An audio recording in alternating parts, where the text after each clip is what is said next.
All right, so I'm going to go ahead and share this presentation over and we'll get you guys going here. So again, the topic, Aaron and I kind of discussed these because I always try to get feedback on, nutrition such a broad topic. So what we're going to cover today is really strategy. Okay, what does that look like for you? Systems, plans, preparation. So it's going to be different for each individual, but it's a matter of if you prep in some format, you're going to be more successful with nutrition because things will come up. It's not going to be perfect, but if we're at 80%, we're good enough. So, what I want to talk about is, success. It's less about like willpower. Now, willpower can come in, but if you're prepared for the situation, you're more likely to be successful with nutrition because we're all busy. We all have our things going on. And from week to week, they may not go as planned. We have different meetings pop up. We have kids things. We have sometimes emergencies, whatever it may be. But if we have things in place, we can stay on track for the most part. So planning eliminates, decision fatigue. This has worked well for us over the years with running a business. And typically what we would always do is have some type of preparation in place from week to week. And it may look different. It looks different now with kids than it did before kids, but I will talk a little bit about that as we go. So whatever system's going to work for you, and I will talk through a couple of different strategies and systems that you may try to implement, or you may be using them currently. So even when things may get out of control, if you've already planned some of the concepts, what I'm saying there is if you have some of the food available and or pre-cooked, that's going to save you so much uh, because what will typically happen is we will respond in a better way if things are not as planned. What I'm saying there is if our schedule gets knocked off and things like that, and we have the food available, we can still consume that food instead of going off the rails or overeating or going out to eat or whatever it may be.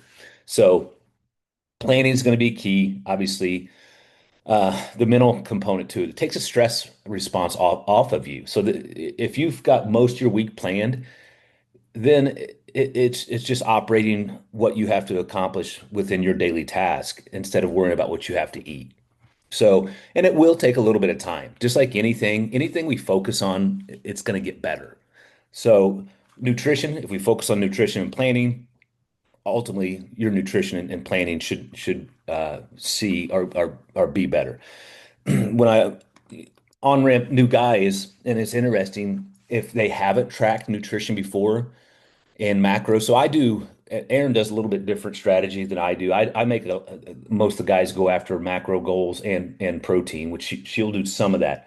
But if some of the guys that come into my group have never tracked before, it's very, very eye-opening for them to understand, A, how much calories they're consuming, and then B is how much under protein they may be as well. So it's just, again, if you focus on certain things, it's going to help. Obviously, the big picture, depending on what you guys are working towards, because we have people in here with different goals. We do have the fat loss, we do have energy, we do have performance, we do have people who are wanting to put on lean tissue as well, or muscle mass. So it's a variety, but it depends on you. You want to make sure that your nutrition aligns with your lifestyle, and that's a big component because each person in that we coach may have different schedules. You know, do they have young kids? Do they have other obligations? Do they have late nights obligations for work? So understanding your schedule from week to week, and if your week is or if your schedule is pretty cyclical or similar, I think it's a little bit easier to get into a better routine. But that doesn't say you still can't be successful. You're just going to have to look at week to week and understand what you need to manipulate for you to stay on task. So you really want to think about sustainability. So when I was talking about meal plans, typically where they fail is because they may not be what those individuals like to consume on a daily basis, but somebody can follow it for 10 days, 30 days, and then I see people fall off meal plans, and some of the time is the meal plans just don't match up with what the palate is of the individual utilizing the meal plan. So we want to really look at long term and see how we can educate you to make better decisions around your personal nutrition. Because again, it's you got a lot of flexibility with nutrition. It's just a matter of if you're staying in the parameters to consistently move the needle. And I will talk a little bit about that. So you want to figure out what your routine is, real life, because again, if it's too extreme, we're never going to be able to implement it long term. And we want to be able to navigate social events, things that may come up, so you can still live your life and move the needle forward and take care of yourself. So here's some of the systems that we've used, and I'll talk through this, and some of you guys may use some of these systems now. So we would always choose one of the days. Typically, it was a Sunday. Sometimes it was a Saturday. It just depended on what we had going on to plan and prep food for the week for the most part. Now, we used to do this prior to kids. We would do all of our lunch and dinner meal prep for the whole week. Or we would get it to Wednesday and then we would cook again. And we'd get it to Friday and then Saturday, Sunday we would have some flexibility. That's going to depend on you guys and what your schedules are like. And it worked well for us for a long time. Now what we do is we may have one or two meals that are prepared prior to the week. And then what we do is we're pretty cyclical with having similar meals throughout the week that are simple and easy to cook for the kids. Because if our schedules get off, I can go up and cook and make sure everybody's taken care of. Or if my schedule's off, Aaron. So we work as a team with that. I'm not saying I'm a good cook, but it's good enough for everyone to eat. But I don't have a problem jumping in and helping out to keep everybody on track. So what we do is, obviously create a grocery list based upon simple meal plans or templates. If you guys need more strategies or ideas with this, we can always share them over. What we would like to do, or what we've done, is we choose the proteins. So we will do something like some type of chicken, some type of turkey, some type of beef, and we may cook multiple. So, for example, if we're going to cook a couple different chicken meals, what we do is we may have some chicken just for a salad. So we would use that component, and then we may have some chicken for some other dishes that we may use during the week, but we may cook them all together. If we need to split them as far as does this one need specific spices or not, we may do that. But it's just a good strategy if you want to cook or batch a lot of protein on the weekend and have that available. Again, it depends on what your palate is. So we've done this in the past and it's been very successful for us.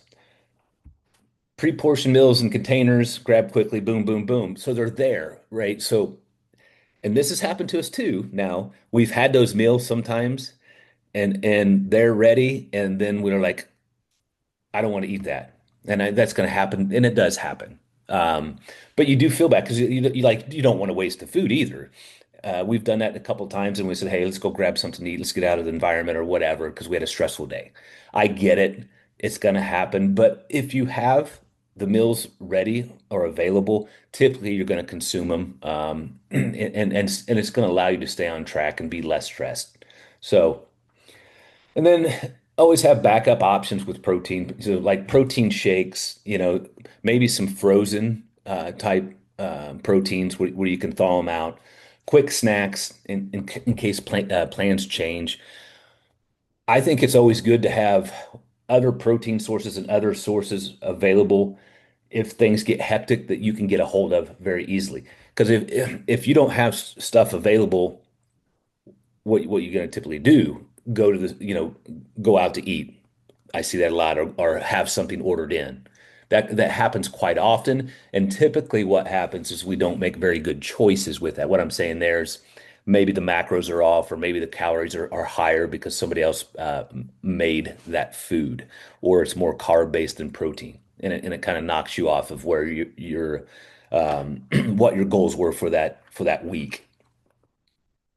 So, and you guys have probably heard of this. We used to do when we had our brick and mortar, we would run grocery store tours and educate clients through this process.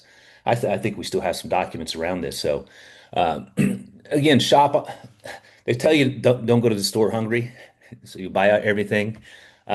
So you want to make sure that you're not going there on an empty stomach because we have impulse purchases. We'll start buying things that may not be conducive for our goals. So perimeter of the store, fresh foods, produce, meats, dairies, frozen veggies. That is probably one of the better strategies. I know some of you may do more boxed foods and things like that. We don't do a lot of that, mainly because what we try to do is we try to eat a little bit more fresh foods if we can.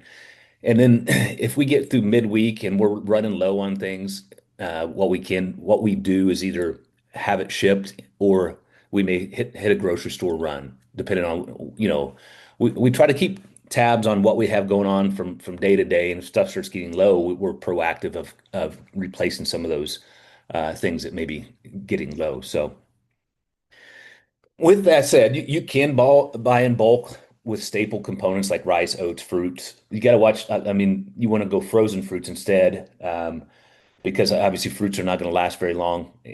They'll go bad fairly quickly. Lean proteins, and those are all strategies if you want to buy in bulk to save money, and you can do that in different formats. But you want to be aware of the types of recipes you're using because certain foods may taste different in comparison to being thawed and not thawed. That's a preference component. So save time with shortcuts like you can pre-cut vegetables, bag salads, and pre-cooked proteins. You can do that, and we've done that in the past, depending on what we got going on from week to week. And then if you're going to go to the grocery, you typically want to have a list. Now, the app we have, you can pull a grocery list from that app, and it has um, all the food that's based upon your macros. Now, I will say this: when I looked at those recipes and things inside our app, they get a little bit, I think, a little bit complicated, and it doesn't have to be that complicated. Cooking and preparation of food does not have to be extravagant all the time. Some people like doing that, and that's their art, but it doesn't have to be. So you typically want to shop with obviously a list to keep you on task of what you want to accomplish with your specific goals. Now, obviously, with if it's a family component, that there's a communication factor there.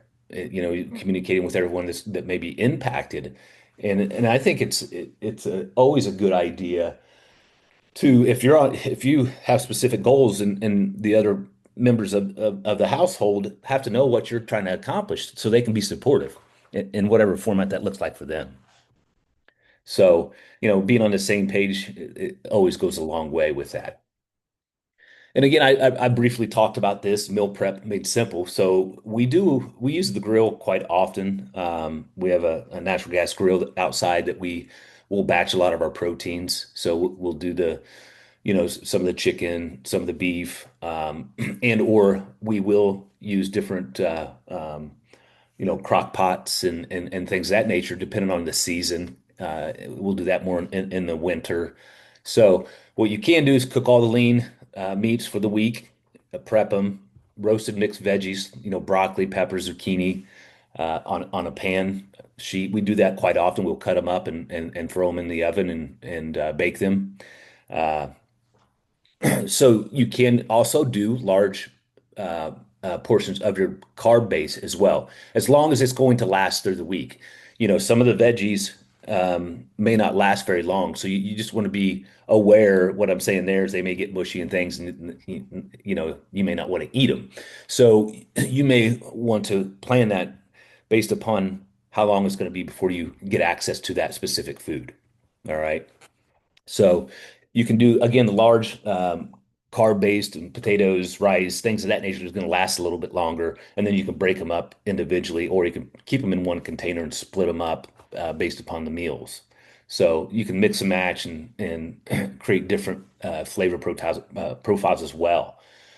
Because you can use, different types of meats with a similar, rice base or similar potato base, and just change the spices, and that's going to be enough variety for you to be, satisfied. So use containers or meal prep bowls. We use, it's probably a little bit better to use the glass based upon, some of the plastics we have or we're exposed to now. So we have a whole container set of glass uh, for meal prep purposes. So you want to have some of those things available if you can, because it's going to help you again stay on task. Environment's going to be important. So setting up an environment that's conducive for you. What does that look like? So when you're at your office and or if you work from home, what do you have available that's going to keep you on task with your specific goals? So again, we're big with that. We always have some type of quick protein. We always have some type of healthy carb available. Because if sometimes we get caught during the day and our lunch is kind of random. And I'll give you an example. I had I was running late to get back, and I've been gone most of the day, and I hadn't had lunch yet. So I went up and grabbed Greek yogurt and blueberries, and that was my lunch. It is what it is. I just wanted to make sure I got 18 to 20 grams of protein in with that food that I was going to consume. So just having things like that available is going to be important. You want to try to remove foods that may not be getting you to your goal, right? And this is what I do. And Aaron may have mentioned this in one of the other calls. We try not to have sweets around. Now, will we have some snacks and things for our kids? Yes.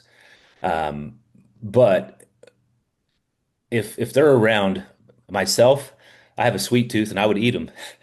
So we've been really disciplined with that, not having them in the house. We typically don't have chips in the house. There's just certain things that we've kind of removed out of our environment to try to help us stay on task, and we've replaced those with other healthy snacks. So you want to have healthy options available. Rotisserie chicken, bag salad, microwave rice, frozen veggies. That's specifically if you get caught. Just like I said, I did. My schedule was off, and I'm like, oh, I got to get something down the hatch, and it was Greek yogurt for me and blueberries. So again, it's going to look different for each person, but having it available and understanding, hey, it's going to give me enough nutrient value. The blueberries are really good. The Greek yogurt is higher in protein, so it's going to get me closer to some of my macro goals that I'm working on. So, and then if you do different types of snacks, portion them out, because what you see with this, if somebody has a bag of chips and they sit down to watch TV and eat chips, they'll eat the whole bag of chips. So what you want to do is maybe put portion them out into a bowl or something like that, because if we're doing something and eating, it's kind of mindless, and we will overconsume, not even realize it. So just be aware in certain situations like that, that if you do eat and maybe watch TV or have snacks, if you portion them out, that's always a benefit. Even if you take it to work, because some people are like, hey, this is my like guilty pleasure. Go ahead and portion it out so that way you just don't overconsume or push your calories too high. And a great trick with the ebbs and flows of energy and hunger is hydration. If you feel like you are getting lethargic, you're probably dehydrated. So if you feel that during the day, because it happens, go ahead and punch up your water. Start to increase your water consumption right then, and within 15 to 20 minutes, you should notice a difference. Because many times it's the energy ebbs and flows. It could be other things going on besides food. So make sure you're staying hydrated, because a lot of times what happens is we get going and working and we haven't consumed enough water. So water will help push your energy up, and it will also help curb some of your hunger response. So use that as a tool. I was having a conversation with a new client the other day. Same thing. He sent me a text or sent me a message in the app, and he's like, "Oh, I feel really lethargic." And I was like, "Hey, why don't you go ahead and push your water up? Because if you're feeling somewhat lethargic, there's some other things going on, or you're dehydrated." And he pushed his water up, and he's like, "Hey, I feel a lot better." So there's just ways uh, to help combat the response. Now, I did say if you're low in carbs and you feel that energy drop, fruit, if banana, strawberry, whatever, just to punch you up a little bit, that will help. But again, you want to keep it within. You want to keep it within. Sorry, I see somebody hit the chat. Oh, see ya. Yeah, you want to keep it within the ranges of your calorie consumption, but you can sneak those carbs in to kind of punch that energy up and keep moving it forward. So. Here's the time saving strategies, and this has always been helpful for us. So double cook dinners so that we have leftovers. Now, some people don't like leftovers. Here's what typically happens with us. Uh, I will consume more of the leftovers. Aaron does not like necessary leftovers. The kids are hit or miss on leftovers. So again, that depends on the person. So if you know that you don't like leftovers, well, you don't want to batch too much food or cook too large a portion size because then if you're not going to, or if you don't like leftovers, then you're not going to eat them and you don't want to waste that. So again, it's a strategy that can work for you. I mentioned this earlier. We've used this and we have these tools. We have the slow cooker, we have the Instapot because certain times it can really help us get the food done very quickly. Or we can plan like a slow cooker and let it cook all day, and then obviously by dinner time it's ready to go. We do this specifically more in the winter when we don't grill as much outside. We'll use more of the Instapot and the slow cooker. So again, what you can do is if you batch cook, if you cook X amount, you can always freeze um, and stockpile meats so that way you can have it ready for the next week, freeze it and then thaw it for specific meals and or situations. So what you want to do is, and this is going to be really specific to you because again, your palate's going to be different than somebody else's. Rotate 3 to 4 go-to meals each week, and it's just going to reduce the decision fatigue and simplify the process. Again, it doesn't have to be complicated. I know some people want to do more extravagant nutrition. You can. Again, it just depends if you have the time.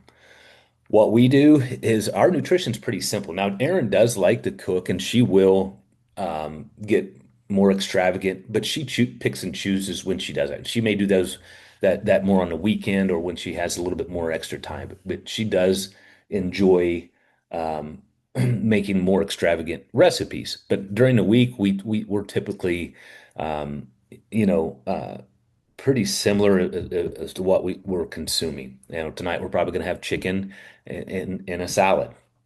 I think last night I made some tacos and one of our kids had some leftovers. So, it's one of those things that we're we have all the meals ready. It's just picking and choosing what we want each night. So again, preparation is going to be key. So you can outsource this as well. And we've tried this and it works. You will pay a little bit more. We do have groceries delivered sometimes, and sometimes we go to the grocery store. Kind of depends on what the week looks like for us. Meal prep service. If you guys have questions about meal prep service, we've used a lot of different ones over the years, and they do work. And there's ones that may go off specific macros and or specific makeup in ranges of calories. So the thing that we've seen with meal prep service, just like anything, is you start getting tired of the food. it is what it is. And we've used like three or four or five different services over the years. They work well.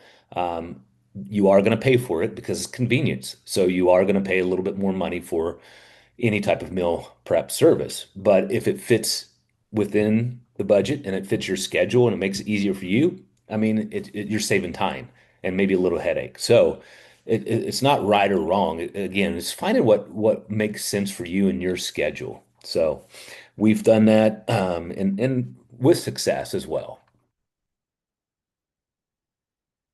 So here's what really want to touch on. It's mindset and consistency. So you've heard the 80/20 rule. And you'll hear me talk about this a lot. If we're 80% on our nutrition, we're moving the needle forward. Now we do have to keep that 80% going 7 days, 14 days.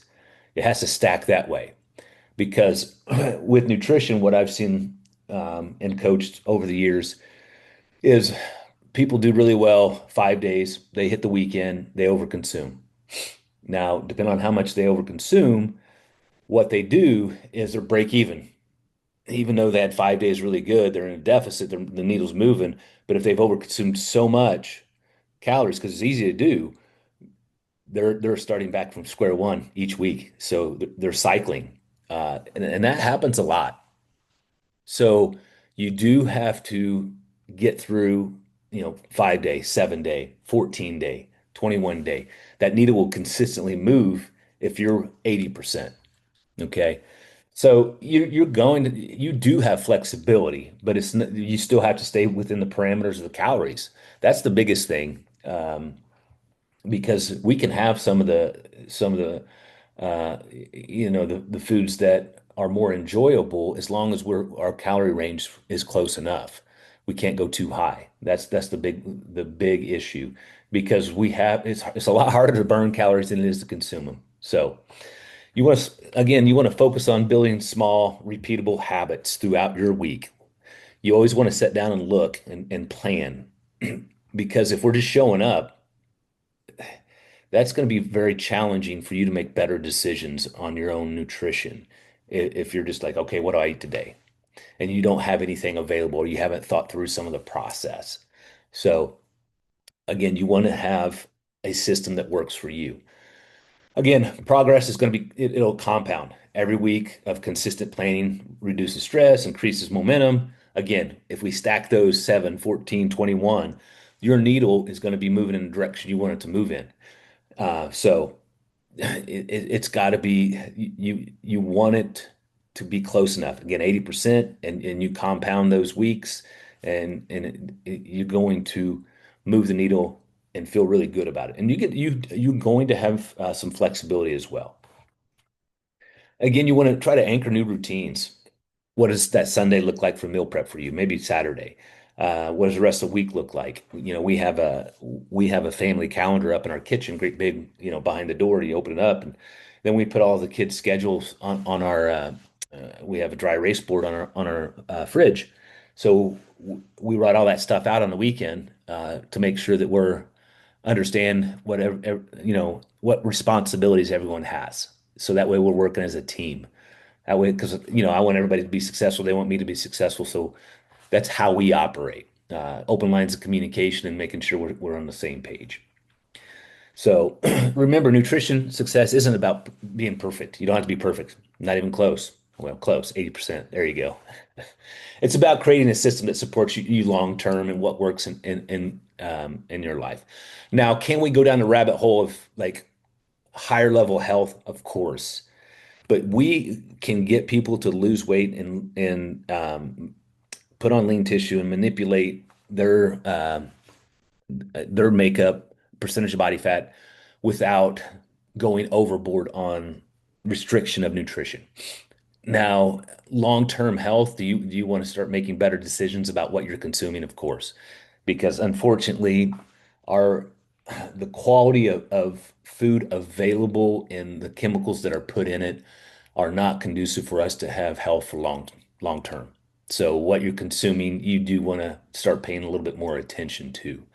Um, Hopefully, we will continue to clean that up because I think it's gone a little bit overboard as far as what they're allowed to put in our food, and it's become addicting and really impacting individuals' stimulus or insulin response, which is not good.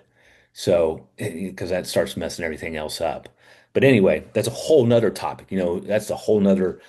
I could do a whole nother series on, quality of food. But again, you may go down that rabbit hole. What we want you to do is get 80%, get you to your goal, and then if you want to take it to the next level on educating yourself on overall health and optimization, we can have that conversation.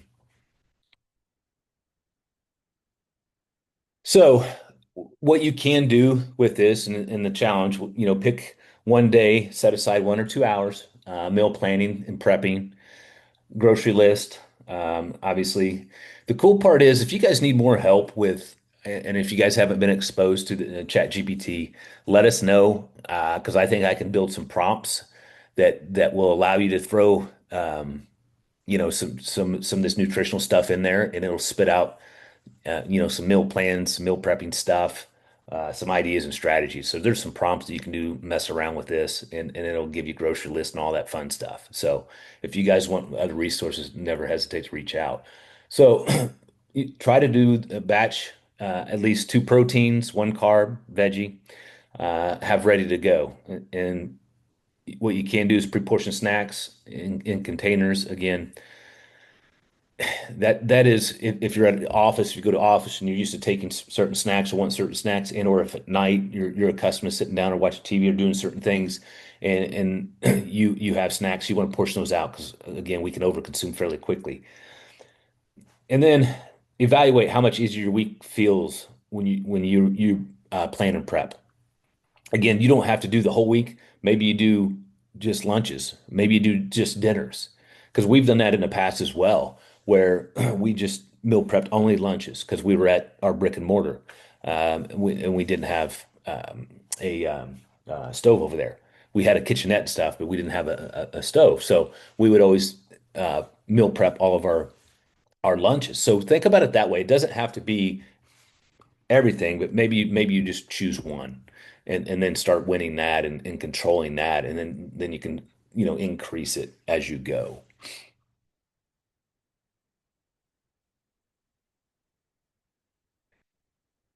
All right. Let me hit the stop share here. All right. Any questions? I know that was um, it's general information, but finding a system that works for you is going to be key. And being disciplined to the process is going to allow you to do it a lot easier, even though it's going to take a little bit of work. But we can make nutrition very complicated, and again, it doesn't have to be. Um, but you do have to have some type of system in place. You do have to have options that are going to fall in line with your specific goals. And we do have to get, around that 80% marker point, and you want to stack the weeks, 5 day, 7 day, 14 day. You start stacking those, the needle starts moving a lot faster, and you're going to feel better as well. So, any questions for me on any of the topics we went through?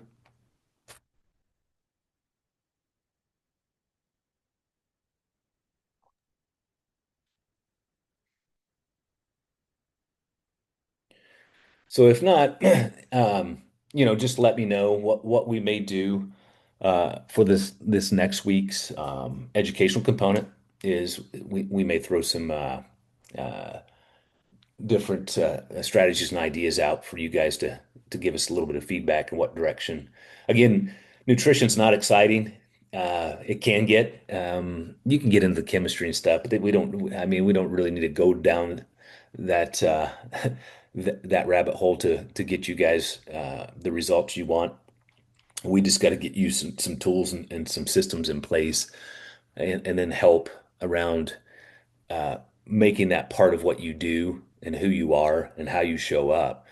Nutrition, there's a lot of can be emotional response to nutrition because with the dopamines and things that are affected, the stimulants that can be in food, they can become more addictive. So that's the unfortunate part about some of the foods we have nowadays, and or if you call it food, it's manufactured food. But some of those foods are very, very addictive, and when you have that in your system, it becomes very challenging to remove it from because it becomes addicting. Just like any addictive substance you consume has the same impact. So that's where, nutrition and consuming can give people some problems is when they start over consuming or they find foods that are more addictive or they crave and then they go back and continue to consume them. A lot of times those foods are not nutrient dense, and when they're not nutrient dense, you become hungry and it impacts your insulin response. So it's a vicious cycle. So, that's why we're going to always coach you on if we can have more natural based foods as much as possible, protein based, quality based, nutrient dense. All those components are going to help with stabilizing your insulin response. You're not going to have that addictive response. Your hunger is going to be stabilized as well. So there's a bunch of beneficial components with going after quality food, types of food, in comparison to certain foods that have more chemical base that will cause insulin response and addictive response. Um, so Chat GPT, yeah, yeah. So yeah, I can do that. I'll work on that. I was watching a video yesterday, and the gentleman was showing me how to build prompts that I could share. So I'll have to build. I can build one that's built around meal plans, nutrition, grocery list. And what we may be able to do is just type. So we obviously the software we have right now gives us that, but we can also play around with that and give you guys access to it, and then you guys can manipulate it. I just have to get the prompt set up for it, and then share it over. In what you'll do is it'll just pull over into your Chat GPT, and then you can put your data points in. What I'm saying there is uh, height, weight, specific goal or calorie range, which our software already calculates all that for you. And you dump that down in there and say, hey, I want a 7-day meal plan, and I like this type of food, and I want a grocery list, and yada yada yada, and it'll spit all that stuff out. Yeah, so yeah, I can manipulate that and see if I can get that prompt for you guys. That's no problem. So yeah, I mean, and you said you haven't used the app to the fullest. One thing that I would say about the nutritional side of the app, I wish it would give us more generic uh, uh, recipes. That's one thing that when I even look at it, I'm like, yeah, man, that's a lot. You don't want to overwhelm a lot of 99% of our clients are busy, right? And we want to make it simple as possible to be successful. So when somebody sees the recipes it kicks out, you're like, oh, do I have the capacity or time to want to invest in making that? And I get it. So that's one thing I wish that it would do a little bit better. Now, what you can do with the app, which is kind of nice, you can go through, choose what recipes kind of resonate with you. You can click on the recipe. It'll take you through a video, but you can also click on it and it downloads into a PDF, or you can print it out. There's a grocery list that will come with it, but you can also regenerate.